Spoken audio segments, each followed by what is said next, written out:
Oke. Jadi begini Bapak Ibu yang dimuliakan Allah. Semua Nabi dan Rasul itu ajaran dasarnya sama dalam masalah tauhid. Jadi semua Nabi dan Rasul itu mengajarkan tentang keesaan Allah Subhanahu wa Ta'ala. Itu bisa kita baca di surah An-Nahl.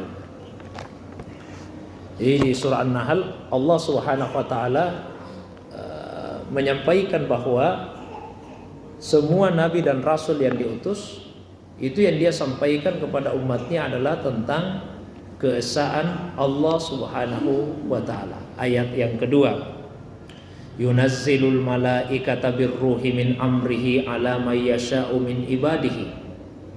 Allah menurunkan malaikat dengan membawa ruh. Ruh itu maksudnya wahyu ya. Misalnya di ayat Al-Qur'an Allah berfirman, wa kadzalika auhayna ilaika ruhan min amrina. Demikianlah kami telah memberikan wahyu kepadamu berupa ruh dari sisi kami, dari urusan kami. Nah, di sini yunazzilul malaikata birruh min amri. Allah menurunkan malaikat dengan membawa wahyu sesuai kehendaknya kepada hamba-hamba yang dikehendaki. Ini yang dimaksud di sini mayyasau min ibadi, nabi-nabi, rasul-rasul.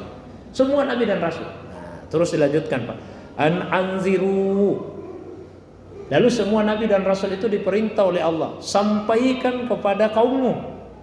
Apa itu? Surah Nahl Pak, ayat 2. Surah ke-16. Apa yang disampaikan? Annahu la ilaha illa ana fattaqun.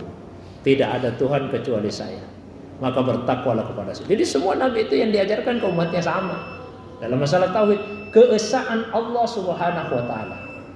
Maka tidak berimanlah umat dari seorang nabi kecuali apabila dia meyakini la ilaha illallah. Kalau dia tidak meyakini la ilaha illallah, itu tidak beriman.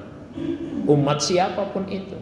Yang berbeda hanyalah masalah syariat. Itu beda-beda. Tapi kalau masalah tauhid, semua nabi dan rasul sama ajarannya.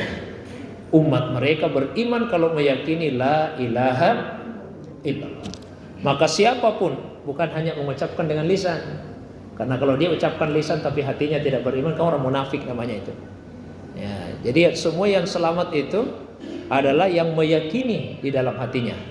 Meyakini dalam hatinya la ilaha illallah. Itu yang paling terakhir nanti dikeluarkan dari neraka, dicari kerak-keraknya neraka, terus dikeluarkan, perintahkan masuk ke dalam surganya Allah. Tapi mohon maaf Bapak Ibu sekalian, jangan sampai kemudian ada yang berkata, kalau begitu tidak apa-apa kita berbuat dosa, yang penting ini dijaga saja la ilaha illallah. Tuh pada akhirnya kita akan masuk surga. Jangan. Siksa neraka itu luar biasa mengerikannya. Belum disiksa saja baru dijatuhkan dari sirat, jembatan penyeberangan untuk sampai ke dasarnya neraka butuh waktu 70.000 tahun. Tahun akhirat ini bukan tahun dunia. 70.000 tahun akhirat. Satu harinya akhirat ada yang menyebut 1.000, ada yang menyebut 50.000 tahun. Luar biasa. Belum kalau disiksa, paling ringan siksanya kaki yang memakai atau menginjak kerikilnya neraka atau memakai sandal dari api neraka, otaknya yang mendidih.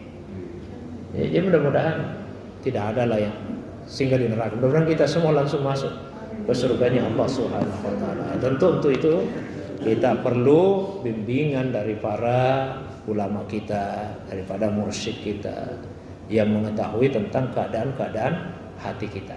Karena kadang-kadang kita sendiri tidak tahu persis hati kita ini seperti apa. Pak mursyid itu tahu keadaan hati muridnya, ini hatimu begini, ini penyakitnya, sembuhkan dengan cara yang seperti ini. Mungkin itu. Wallahu a'lam.